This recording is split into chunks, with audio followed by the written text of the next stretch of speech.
we are getting closer to Roadburn, inching day by day towards the big day that we've all been waiting for another year. And as we have the pleasure to give you a lot of interviews, we also have a pleasure of giving you an interview with one of the performers for this year's edition. I'm very happy to have Big Brave here on the show. Thanks for being here with us, guys and girls. Thanks for having us. Thank you. It's our pleasure. So first of all, you are going to perform Nature Mort.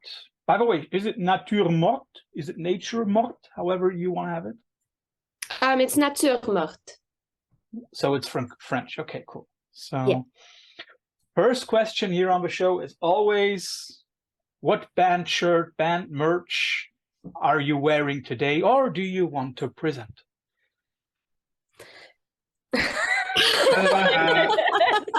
Wearing Oops. Well, I'm wearing my own from The Body, the collaboration with The Body. This is the best sweater I've ever had in my life. It's also the most prettiest. And it's like, this is something I actually wear in public, and I don't care. It's not like, you know, where you have extra band shirts and you're like, I need pajamas, or, you know, on tour and you just need a shirt. This was like full on, I am choosing a size and I am going to love this. So that's not embarrassing, but I'm also classically wearing sumac as well. Yeah. This one is also like, I don't know, they do really good merch, and they choose good like quality shirts. Yeah, that's true. Whatever this is, shirts. I don't know what it is about wearing their t-shirts. I have 3 now and a sweater that it's something about, I think it's because it's them and their music and their, well, them, because now I actually got to meet them and play with them and get to know them a little bit, that it's like, I feel like I'm wearing, it's like comfort clothing. Like, I need to be cozy today, so I'm going to wear my cozy clothes. Yeah, we have to say that before we started recording, Robin has been coughing all over the place. So. Oh yeah. So Matt, what did you want to show us? I'm wearing a lightning bolt shirt. Ooh. And I'm only wearing it because it was free and we stole it out of their van, because we shared the same van and we had to do a transfer at the end. And Luke is like, here, have a shirt. So that's why I'm wearing it. It is true. I love that band too, though, but we did help ourselves. I hope they listen to this. Thank you, Brian and Brian. Thanks, Brian and Brian. We took some of your merch without asking. We'll mark it was them okay. in the comments.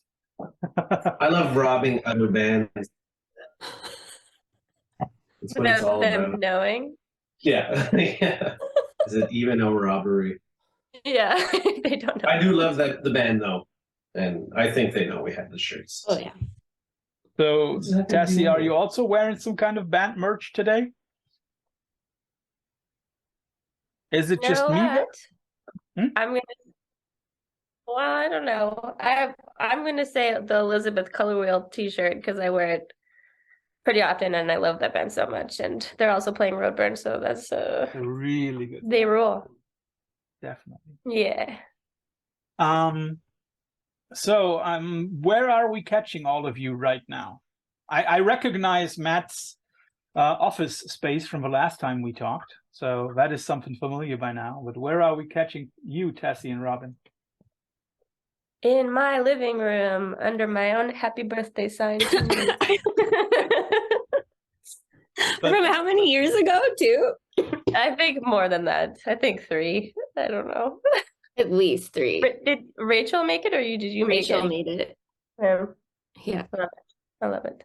But Tassie is home and living room. Is that also in Canada, in Montreal? Yeah, like a 5-minute walk from these 2.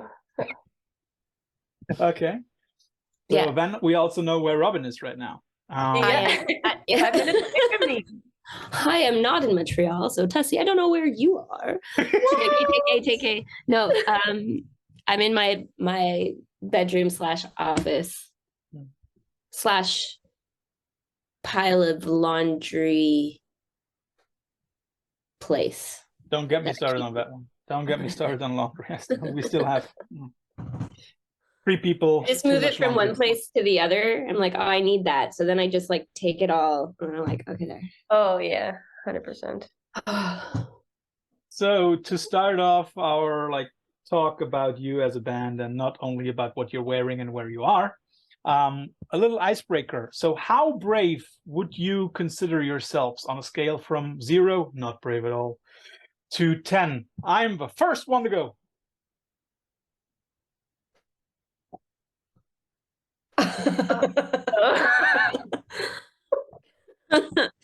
I'm 0. At least What? No, you're not. I like am afraid all the time. But I guess that also makes it like a 10 because I do things despite my crippling anxiety and fear and stress and stuff like that. Definitely makes it a 10. Definitely. Oh, thank you. So both, all, everything. And if we And put none. those 2 numbers together, it's even 100. I'm 100% not bravely brave. Tessie, what would you say? Scale of 1 to 10. I'd say depends on the day Okay. and where I am on my Yeah, that's period true. cycle. Mhm. So Matt is Yeah. Superman, who is always going first. Superman. Yeah, I don't know. See, it depends. I think we do a lot of things that throw us into the unknown that require some courage, also stupidity, but I think those all work together in doing what we're trying to do. So Yeah, So- kind of blind. Yeah, full steam Forward. ahead. like Yeah. taking 6 planes to go play 2 shows in Mexico. On paper, it's not a really smart thing to do, but we did it and it was a lot of fun. It was incredible. And Did so you just say 6 planes? yeah, 6 different flights with connections. So is that being brave or just kind of like you're a little dumb at the same time? And I think they both enable you to move into this direction of the unknown and something that's probably not logistically sane to do. But so if we put all those things together, then we're up there. 10 on 10, baby. So nature morte. My French is so bad. I think it's nature morte, right? Tur or tur? What is it? It depends on it just depends. Quebecois is like sometimes, depending on the region. Mhm. Nature. Okay. So let's say it's Outward. nature morte. Mhm. And it's a really, really good album. It's already out for a few weeks now that we're inching towards Roadburn. I hope that everybody already listened to it in preparation for you. You're playing the thing in full, right? Yes, the whole Awesome. thing, top to bottom. Wow. So I hope that everybody listened to it. And what struck me first when I looked at it, it's I think you have a knack for still lifes as cover motifs. Mhm. Is that like coincidental, or is there really something to that? I mean, the covers are all kind of photography based, or even if it was a painting of Robin, that's kind of also they mimic kind of a still life. And I think just being visual artists as well, we do focus on the artwork quite a bit, and it does become they're all kind of their own little still lifes or captures of moments in that specific moment. So when I look at those, I mean, like, I know that sometimes, do you always do the art for your covers yourselves, or is there also sometimes somebody else who does it? No, it's us. I mean, between Robin and I, we always do it. It's just a good opportunity to work on visual art where the rest of the year we're just working on music, and then when there's an album to make, We're like, oh great, we get to do this now finally again. So maybe at some point, I don't know, we could outsource to someone else, but I really appreciate the process of doing the artwork where Robin and I kind of brainstorming and doing it together. It's an extension of the music. Is it also an extension of a sort of DIY sense? I don't really see it that way. Trust we do we do everything for this band. There's no management or anything. So something has to happen. Yeah. We do it. There's no one else who's gonna do things or help us. I mean, there are booking agents and all, but yeah, I guess it comes from a DIY aesthetic, maybe. So when I looked at the cover, are those flowers still withering or are they already gone? What would you say? Actually, they're plastic. So they're always withering. Yeah. Matthew had this great concept for the album, which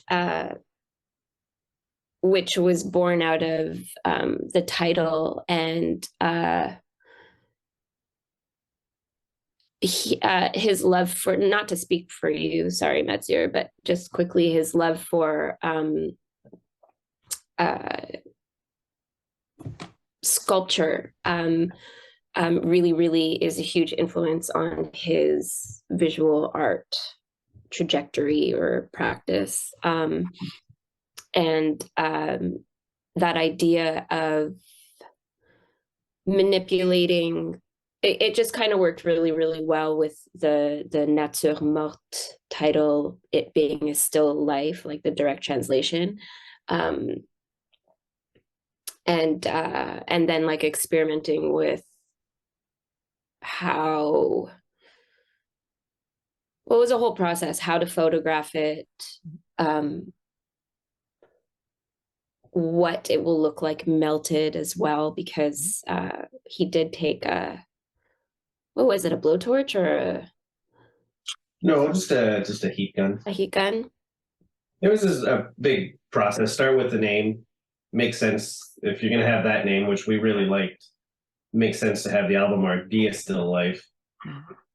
Translate still life into French, and then dead life. Just keep going with one step after another, which there's like 10 different versions before this final one, but I kept manipulating more and more the image, and it's just like, yeah, music led to the album, to the song, to the titles, to the album name, to this idea, and so forth. And then we had a deadline, so that's what it is. Maybe it's still evolving. Maybe. When listening to the record, it also at least feels pretty dark, topic-wise. Is that just my imagination, my impression, or is that really like your comment on the world where we are right now? Yeah, 1000%. It's a comment on the world where we are now, how we treat each other, how we've treated the world, the earth, the nature. It's you can call it pessimistic or cynical or dark or negative, whatever negative connotation you want to call it. But in fact, I just think it's a realistic point of view based on observation and based on 40 years of living on this planet, interacting with as many people as I have, as you can in 40 years. So don't get me wrong, like there's so much beauty, but realistically there's more crap than so it's harder to like hold on to the beauty and kind of, I mean, we try our best. We're only human. Do you also think that it's harder to recognize the beautiful parts on this planet Earth? I think it depends on where you are in the world, your culture, what you grew up in. Like I can't say generally.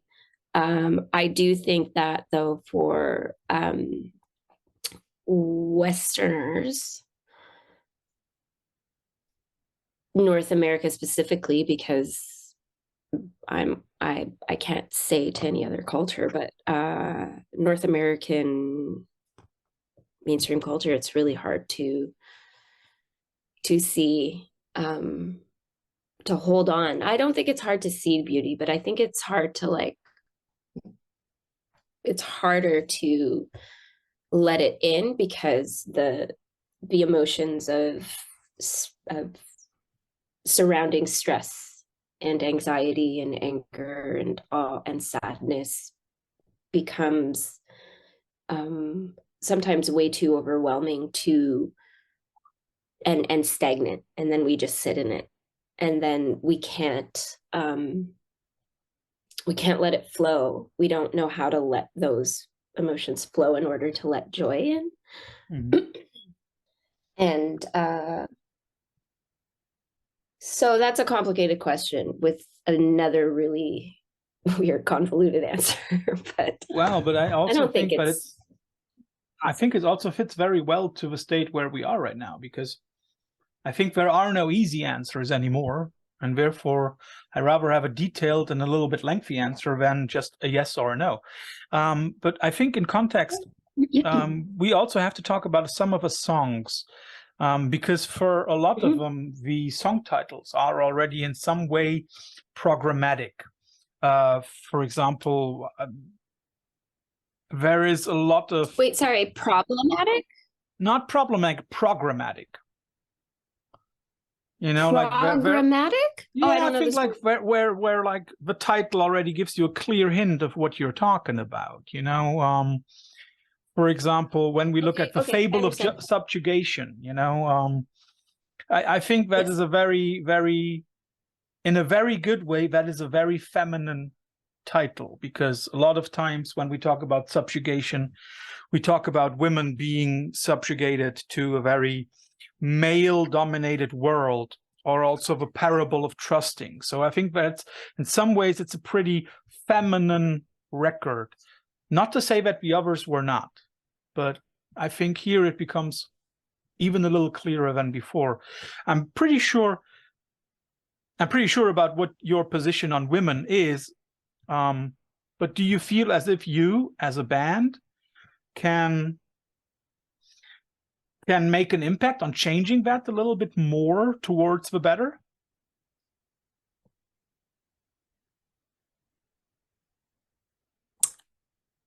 I think, if anything, us as a band and sort of the concepts and themes of the albums to date, specifically this one, because it's more direct, it's more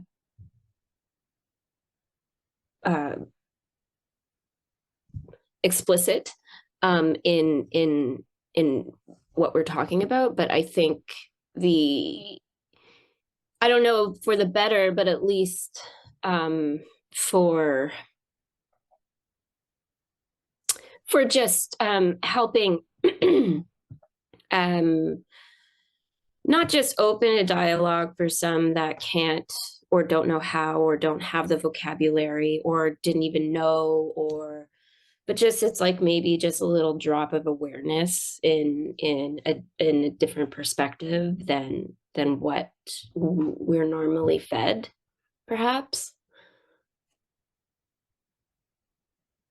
So what I also liked about the song titles is that they are very cleverly constructed. For example, I mean, like fables and parables, you know, those are literary terms, and I'm pretty sure those are not used by coincidence, right? So fables, fairy tales, parables, comparisons to life, that is strictly intended, right? Yes, absolutely. And because one, there's like a couple of reasons, but the reason that I think you're going for is like the second reason is because the subjugation of femininity it's an old thing that keeps happening. It's not new. It is you see it in history, you see it in present day, and you're going to see it in the future. So using those types of words and that type of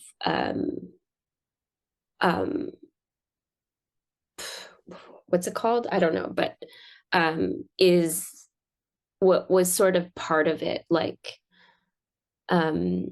you read, the myths, you read, fairy tales, you hear fables and parables. It all has to do with a message, usually something to be aware of or something to learn from. And it has to do with experience, observation from history into present day to help people, to help your community or your loved one kind of be like, hey, look, here's some tools.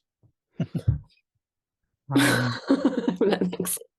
It does make sense. At the same time, I also asked myself whether you as free individuals and free members of a band in a very niche musical community, whether you still have problems with trusting other people outside.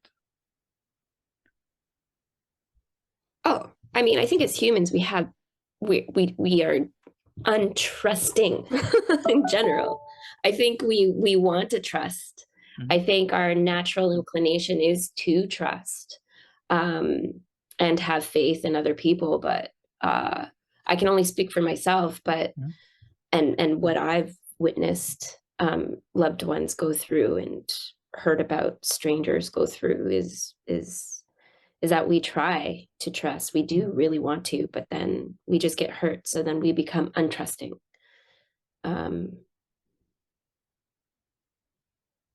If that it does make sense, yes. Of course.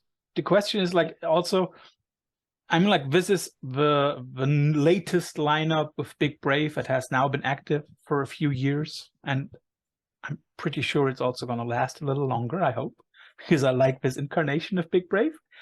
Let me ask it this way. I'm very sure you all trust each other 100%, right? Yeah, no choice. No choice. No choice is a pretty pessimistic way of saying it, guys. Well, I mean, funny. Yeah. We have to, because it's like, or we just, we make a point to make it, make this dynamic and like these relationships, like they have to be pretty solid for what we're doing, and and the things that we do also solidify it. So it's a pretty good little. That's a very interesting point there, Tassie, because I mean, like your records are all phenomenal through the bank, through all of them, throughout the discography. I think there is no flaw in any of it. But when listening to this one, it feels as if there is like a little new stage of closeness amongst the three of you. Another few years of writing together, another few years of touring and all of that. Is that just my notion, or is there really like, okay, with every year it becomes closer, it becomes more like family? I think that's accurate too. I mean, because this is only the second we've written with Tassie. Mm-hmm. Tassie toured on the Gays Among Us, the Gays Among Them, but was not part of that writing process. But after that Vital, then we spent more time, and then it's been that many more years. And I think, like you're saying, it's getting tighter and tighter, our relationship. And what we're going to record next month, I think we'll keep pushing forward on that as well, where it's just like, musically we get along better personally too. And we've just spent so much time that it is like a little family at this point. And I think it comes across musically as well. I would definitely second that idea. Definitely. I have a question to a few of the songs, like the one who borns a weary load. Mhm. I'm not sure how to understand the song and the title. The first thing that came to my mind was, you're talking about women who are giving birth and from then on are in a constant state of worrying. Is that what Oh. it's about, or is it No, not something at all. totally different? Yeah, something totally different. Oh, that's really curious about. Which song is that? The one who borns a weary load. Which number is it in the album? 2. 2. 4, yeah. 5, Start. something like that. It's 4 or 2. 5? No, it's 2. The one who burns a weary load. You see how good I am with track numbers. Is that the Yeah, but I was Yeah, struck with it's the that one. who borns a weary load. That struck me. No, I don't know. It has nothing to do with being pregnant. I'm very curious though. I'm like looking at the lyrics and I'm like, oh, interesting. I didn't have the lyrics when I did this. Oh, cool cat. Oh, interesting. Okay. No, it's actually a very violent song. You haven't been to the birth of my daughter. That was also good. Yeah, birth can be very violent looking. 48 hours. Oh God, yeah. Yeah, that's a lot. Holy mother. Yeah, but it was comical enough so that my wife threw up all over me. The beauty about giving birth, though, as traumatic as it is to the body, it's like for a lot of women who can give birth,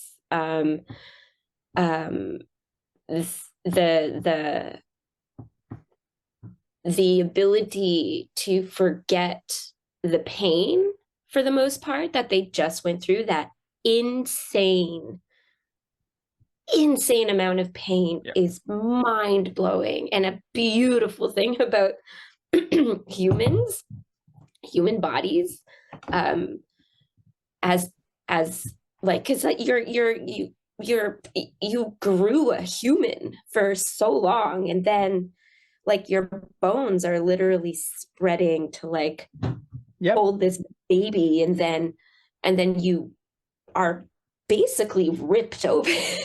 Yep. So that's at least a very. But that's not what the song is about, right? So what is No, it about? yeah, sorry. Yeah, I go on tangents. No, it's not. It's actually a very violent song. It's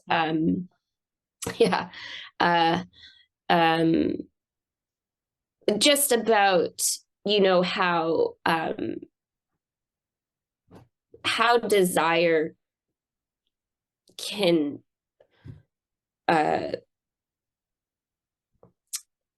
compel, or can compel one to become violent, and in trying to get what they want from whomever.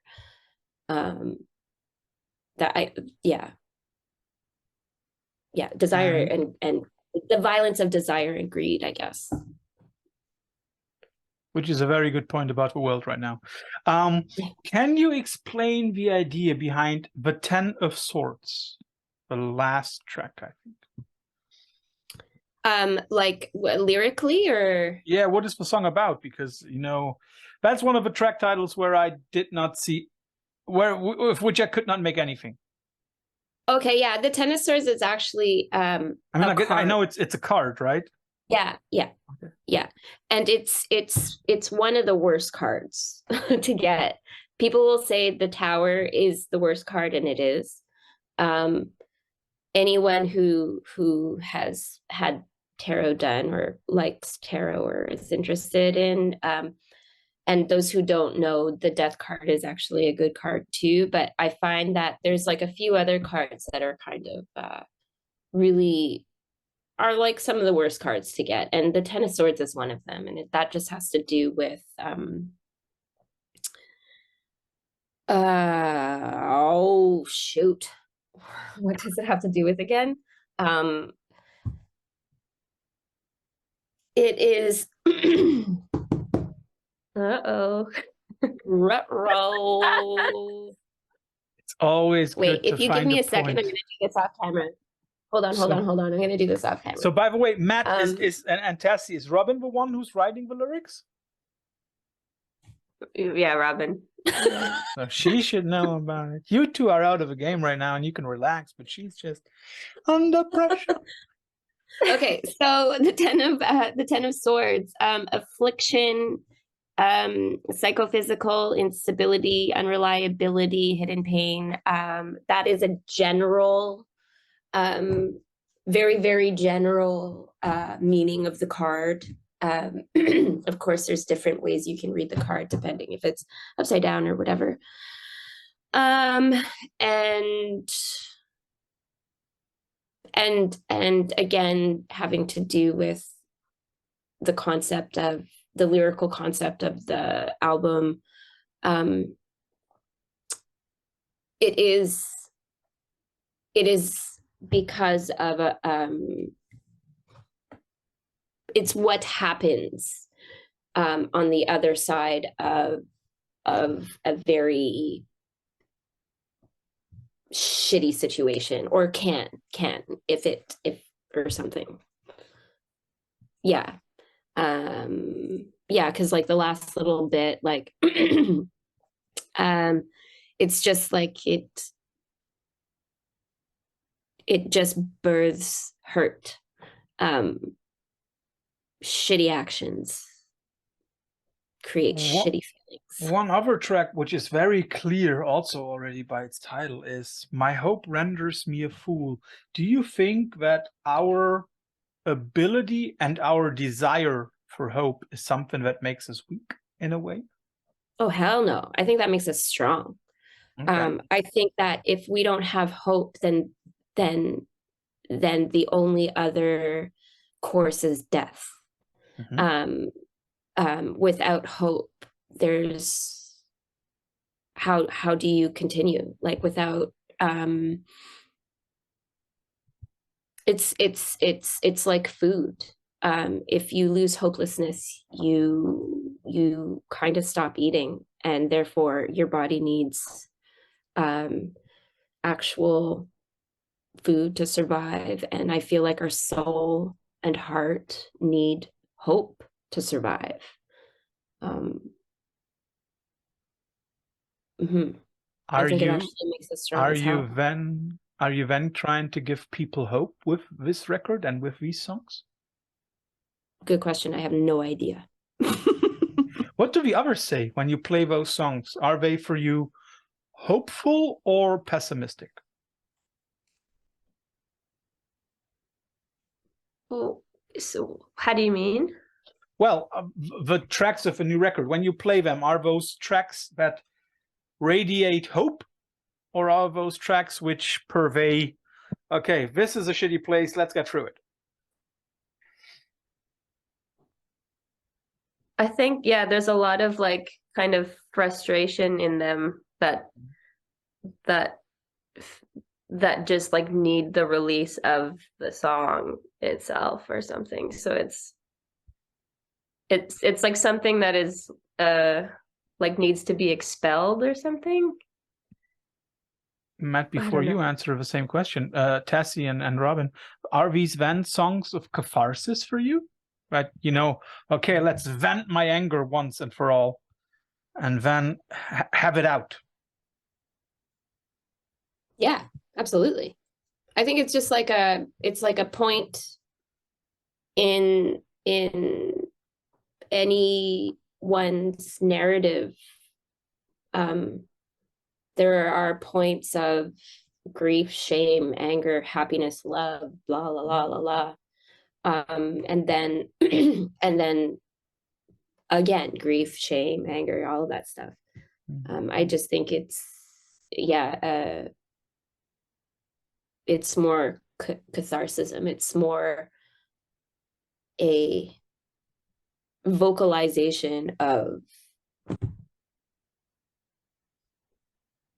what's going on to a point.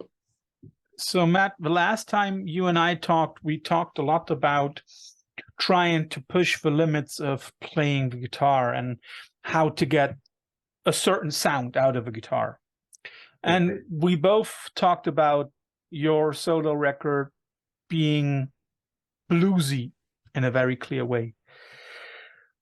The new album here by Big Brave, on the other hand, does not have the same kind of bluesiness. If you ask me, there is some kind of more ambient nature to some of the sounds. So how did you approach getting the sound right for this Big Brave record? I mean, it's always kind of trial and error. The album is just,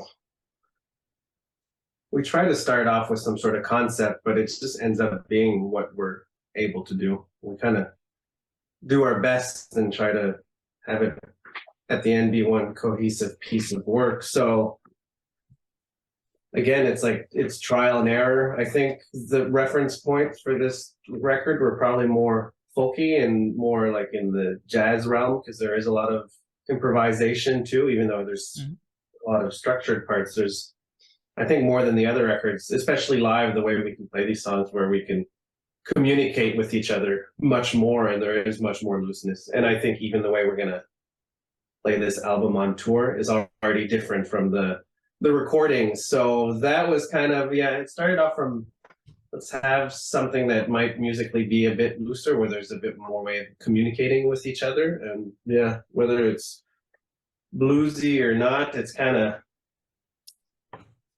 yeah, I mean, on my own, those were the reference points of like solo guitar music. But then when you make music with three other individuals, it'll change drastically. Did you use the same guitar for this record that you also used for the solo record? No, I think I just went back to the SG guitars. So they're a bit warmer sounding. I feel like it blended in with the low end and kind of and the drums and the vocals, instead of like, there's nothing that really usually stands up, maybe except for vocals, because they kind of live on a different level. But we try to do stuff so that it all really sounds like one instrument almost. So I don't think I would listen to our records being like, oh, that's a cool drum part, that's a cool guitar part, or I don't think of it like that. At least it's like the ensemble is what matters. What is also very impressive about Nature Morte is that it's gloriously brittle in a way. You know, there are moments on this record which are heavy as fuck, to say it like that, and other moments it's so delicate. And what I think that it's even more within those extremes than the other records before. So my question is, like, when you're writing songs, is it always like a closed off compartment of your discography, or are you always searching for a certain goal, like getting closer to a certain sound, getting closer to a certain kind of sound and record? Definitely not. I mean, I think, go for it. No, go for it. I think with this one, there was not that we've done this before where we thought that we had to make a record that was closer to one genre, but ever since we did the Body record, we're like, oh yeah, we can just do whatever we want. Like, we always done whatever we want, clearly, because kind of a weird minimalist heavy band, and we live in our own world. But more than ever now, we're like, you know what? Like, we don't really listen to heavy music, and we listen to folk and jazz and pop music, and let's just put it all in there. Like, let's not even think about that. So we're just taking pieces from all over the place, and then sometimes they'll get jammed into one song, and it's like, it's not even an effort at this point. It's just like, we let everything filter through us, everything that we've ever liked, and we don't think that, like, oh, does it fit within the discography of the band, or is it the sound of the band? It's just like, if it feels right, let's just do it. What I also like is that there are certain moments which are not moments of silence, but which are moments of, let's say, peacefulness, or however you want to call it. And then I had the impression that my mind is adding a few notes, a few chords, a few drum beats here and there. as if my mind is filling those small moments. Do you want the listener to do that, or is that just my stupid nerdy mind? No, not at all. I think that's a beautiful thing. I think however the listener perceives the music and however they and in whichever form they listen, I think it's actually, I love that it will vary. Yeah. And I think that's the point of being a producer of any kind of art form. It will be received very differently by absolutely every single person that will receive it. That's true. Yeah, I like that. That also, like, filling in the blanks, because it's because there are so many like big moments in the album that it's hard not to have that as an echo in the quieter parts too. It's like, or it's still, it's kind of lives, it's still living in there because it's, so that's kind of cool. Like, I think it's what we try to do with music too. We're setting a mood. We're not, a lot of people would say our band is boring because we don't have the riffs, and we've heard this since the beginning. I don't care, but I know that there's rock and roll people that say that. It's like they need that reference point, but that's just not what we do. It's just like set the mood. It changes for us every time we play it, and it's nice to hear that that happens for the audience too. And it's not about like having these reference points is where you're like, oh, the riff or that. It's just like you're in it and you can take a different path every way too. And I think that's because of the looseness and the kind of how broad and minimal it is. It just that if there's less happening musically, it gives more space to the music emotionally. Yeah, and it also gives you as a listener, or me as a listener, it also gives me the chance to put something of myself into my own listening experience, right? So that is something that is very cool on this album, as also on the others. But you've already spoken about, having improvisational parts on the record, and so my question is for you, Tess. How do you keep track of what the other two are doing? Are you counting, or are you looking at them, or is it all just based on intuition? Definitely all of that. But yeah, always. Well, no, I'm not always counting, but yeah, I don't know. It's all like, I mean, okay. Because it's all like very structured still. Like it's like they're always like, it's always a set, that's not going to change those bones unless we look at each other and we're like, keep going. We're like, yeah. But then it's but otherwise, yeah, definitely just like I feel like like at any point one of my limbs is like keeping something in a beat, like, and it's very much in like breathing with it, and it's like there's always like something that's going, whether I'm playing anything or not. So it's like, yeah, I definitely am in my own little like beat world while everything is going on. So it's pretty fun. I love that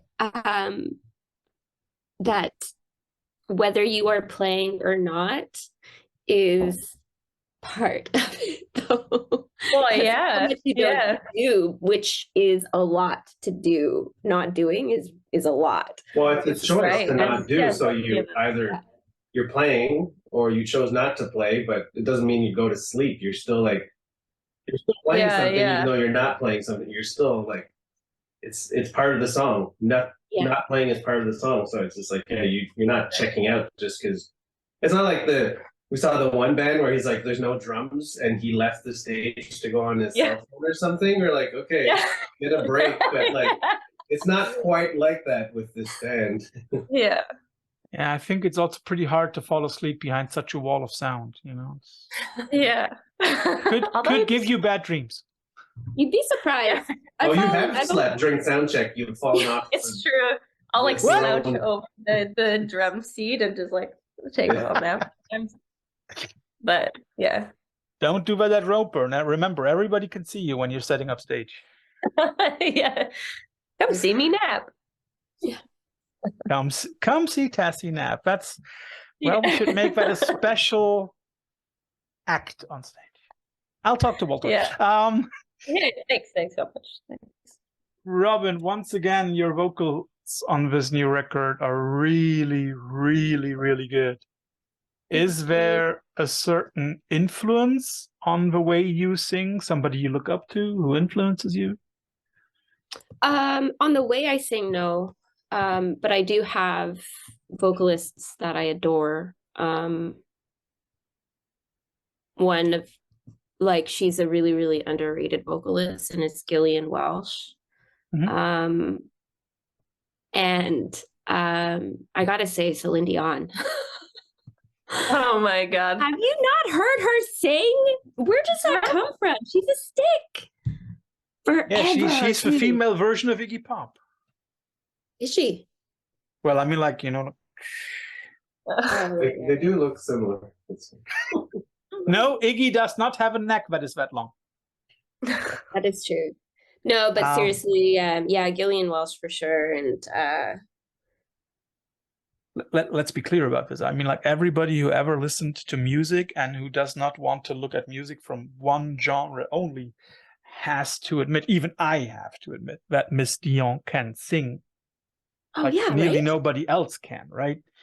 I know. And not only because you're Canadian or Quebecois, you have to say that, you know, like she can really sing. What she sings we might not be have what to we say that like, right? But she can sing. Yes. And I mean, like, of course, if your neck is a meter long, then you have a very long vocal cord. I never thought of it that way. It's true. She really... It's a full meter, huh? Minimum. It could be even 1.10 meters. I don't know. But you know what I mean? When I looked through some of the things that have been written about you, about the new album, I came across someone from Asia who wrote that you're the past, present, and future of Doomgaze. Really?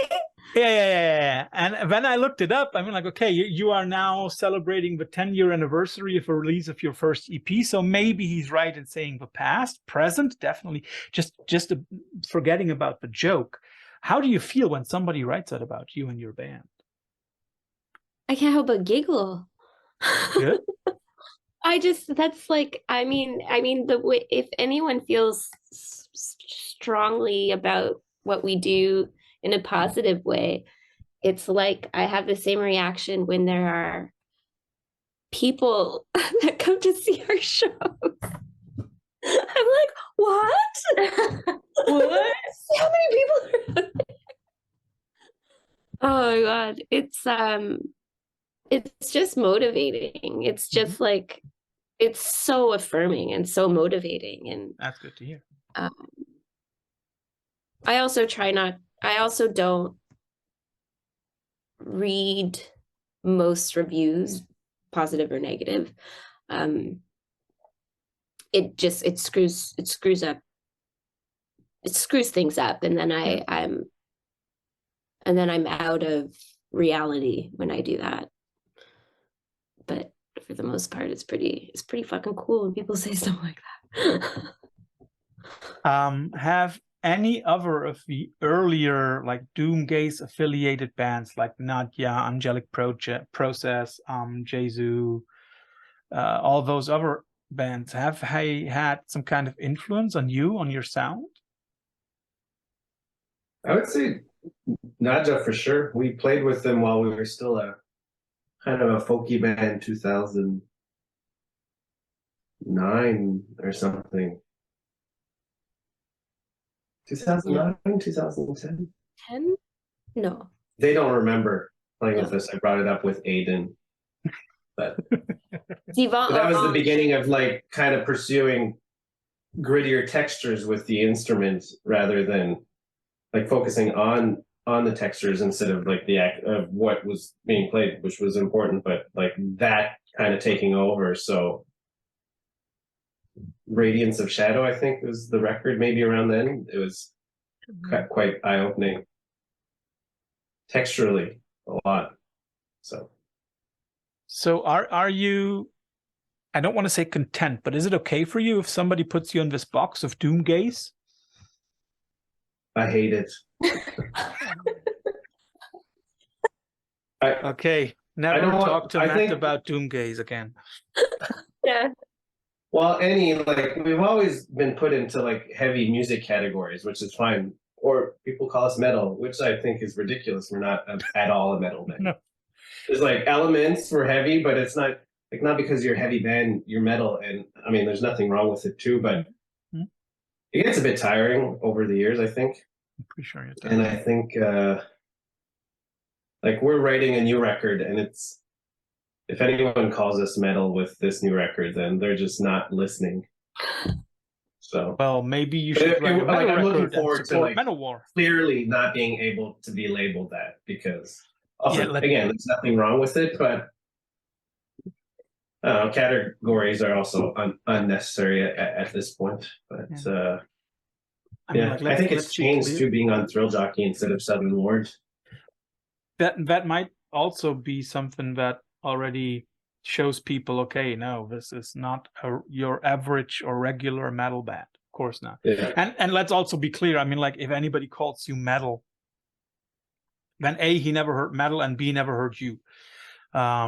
Because, you know, even with that term doom gaze, as generic as it is, I mean, like, it is in some ways, maybe for somebody who needs to have a category, it might be the best category to put you into. But even then, there's much more to it than the slowness of doom compared or connected to the heavy waltz of shoegaze. Yeah, I guess that's what it sounds like too, but the way it's very different, the way someone perceives your work than how you think about your own thing, because we know how it got there. But then also it makes sense, and you see us and there's all the amps and it's loud, so no one is wrong to have these associations, but just for us, because there's so much that went into it, and we don't see it that way. But also I understand what it does look like once it's performed or put out there. Yeah, it's sort of like, I think like it, to sort of continue what Metzer is saying, is that like, yeah, all of the work, all of the concepts,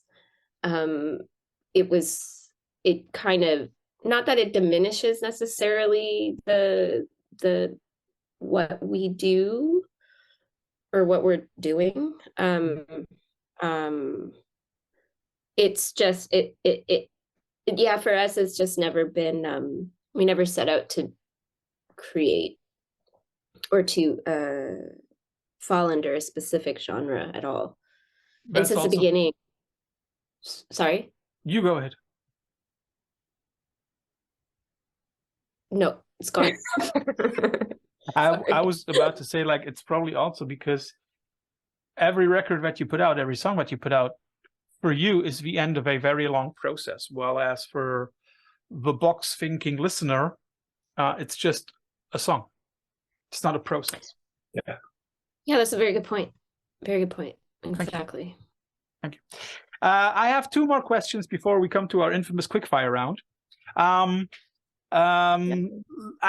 not sure, but I think I have not heard a real cover song by Big Brave. Or did I cover? Yeah, where you covered Celine Dion, for example. Yeah, no, I don't think we've ever done a cover. So let's take it another step forward. You shall not cover one song, but you shall play a record from a specific artist for, let's say, a tribute concert. Is there a record that you three could agree on where you say, like, okay, if there ever is a tribute concert for, let's say, Townes Van Zandt or Willie Nelson or whatever, where you could see yourself playing one of the records in full, like Natuurmort? Gillian Welch, Time the Revelator. Yeah, I guess we would agree on that. Definitely. Yeah. And then we could kind of screw it up and slow it down and add a little mud on top of it. So Cool. that would be one. I think it would be like if we had to choose a record, I think it would have to be something folkier country. Like we could do the Willie Nelson Redheaded Stranger album, like, because it'd be more fun for us, I think, to learn those songs, and there's so much room to add your own twist to it. So it would be along those lines for sure. Maybe you can practice that as an anchor for rope. Yeah. Just joking. And last question, you have done a mesmerizing collaboration with The Body. Really, really great collaboration. One of my favorites from that year. Do you, or is there any like, yeah, and a wonderful hoodie as well. Is there any other artist that you would love to do a collaboration with? Now is your chance to ask.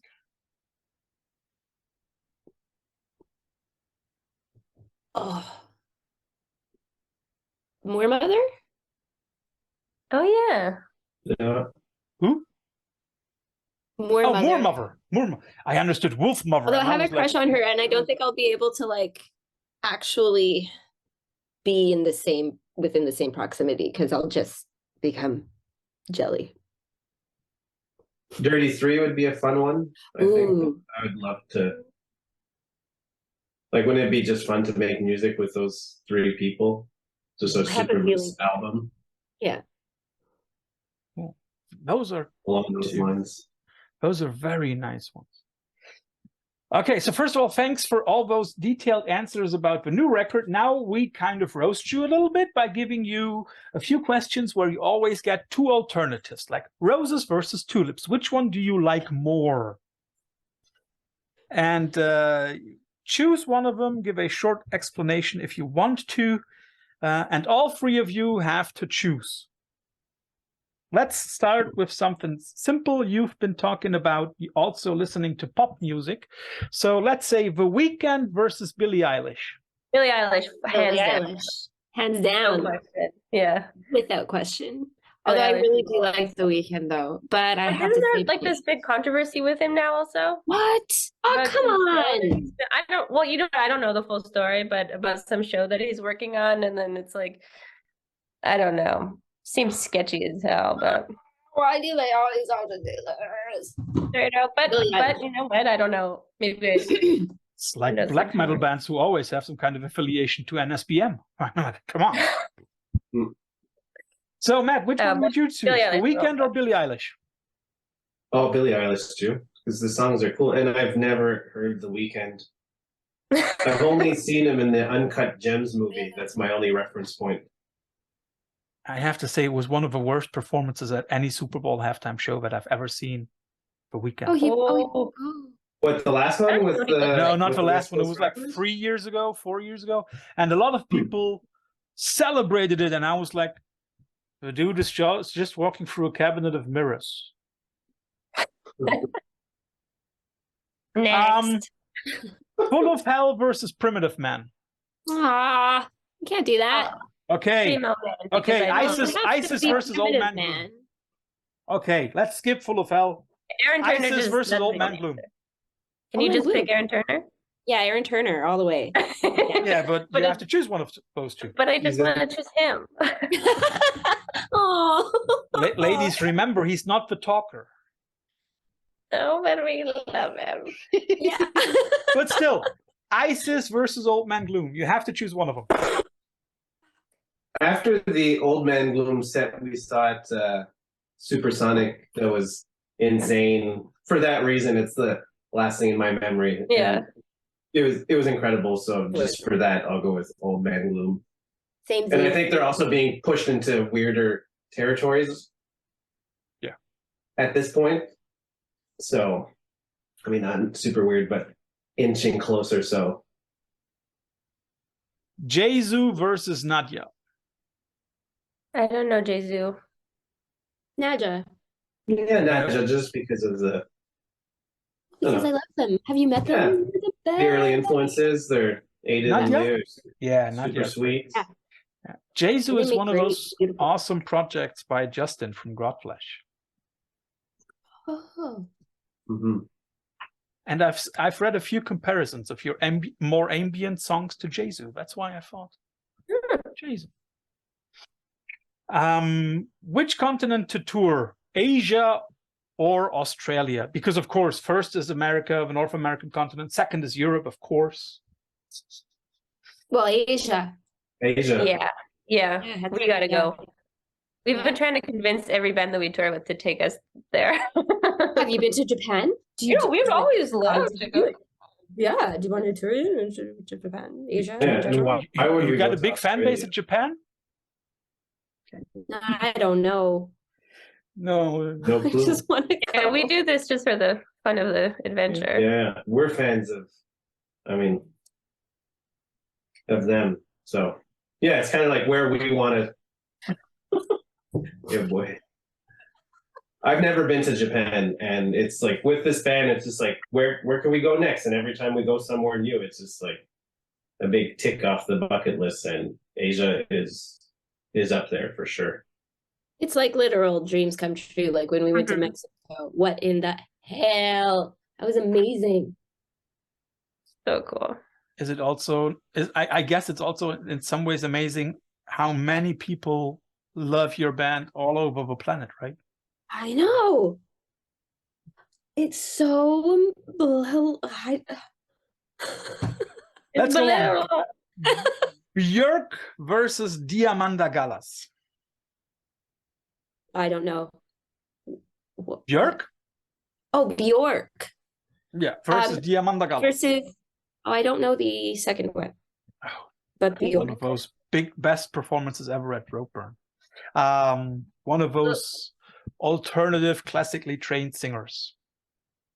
So I guess you would choose Björk then, right? Well, I've been following Bjork for well since I was like a teenager, and so I have like a nostalgia kind of approach to her. Plus, she was in that really beautiful film. Is it? Dancer in the Dark. Yeah, that made me cry. She was phenomenal. Very sad. And that has one of the best duets ever. Her and Tom York from Radiohead. Oh yeah, right. Shoot, I forgot. Next place to play inside Canada, Calgary or Winnipeg? Calgary or Winnipeg. I have no Well, idea. we are playing in Calgary and not Winnipeg, so Calgary. Yeah, that's Yeah. close to Also, my it's- home too. Yeah, I mean, yeah. Yeah, and but you. Winnipeg's great. I think there's a show in Winnipeg would be amazing. Yeah. Ask Yeah, Kenmo. it's hard to tour Canada. It's like kind of impossible. Something about your former label, few bands that are on there. Sun versus Canate. Ooh. Well, Sun. No? I don't know. Oh. I mean, I understand the game we're playing, but they're both very important to me. So Aw, yeah. please don't So, make him choose. Once in a while, Matt gets a Sun and Canate. There we go. They make up the rules as you go. All good. So, which game to play next? Tarot or no? Which astrology-inspired topic to talk about next? Tarot or the Ouija board? Tarot. Ooh, arrow. Yeah, I want to play Yeah. with them. I don't want to play alone. So tarot. And play the last Ouija one, board. as you were talking about wanting to go to Japan so desperately, sushi versus ramen. Oh, you can't do that. I can. Put I can see sushi it. in the ramen. Ugh. Ugh. Yeah, I immediately regret my choice. Yeah. I want my Yeah. money back. I want my money back. Yeah. So still, sushi versus ramen. Tassi, what would you choose right now? I guess. Shit. Can you Maybe. have ramen? Well, yeah. I mean, I can make it myself, I guess, but. If it's allergy free ramen. Yeah, so maybe sushi because it's a safer bet and I love it. And it's nice and fresh and I love it. Would you two go along with sushi, or would you prefer something warm to heat up? This is not fair. I go with sushi. I like to hang out with these guys and eat together. So I'm Fine, going I'll across the street. That's what I think. Gotta hang There's out also a nice sushi place in Tilburg, right around the corner. Is there? Really? I'll take you there. Oh, hell yeah. Let's do that. I would really love that. I'm always down for eating everywhere. Yeah. I think I got a stomach ache at Roadburn last time, actually. So I'll play it safe, have some sushi across the street. So that's a date set then. Yay. Perfect. So, Tassi, Robin, Matt, thanks for joining the show. Thanks for all the insights and your chance for final last words. And maybe not Robin because she talked too much. So we'll let Tassi go. Oh, thank God. Yeah, Tessie. Thank you. That's always good. Good night. Well, if anybody listens to this podcast episode before going to sleep, we wish you good night. Everybody who sees this and is already excited for the Roadburn show, me too. And thanks for joining. Lots of success with the new record because it deserves it. You deserve it. And see you in Tilburg. Thank you. Thank you. Hell yeah.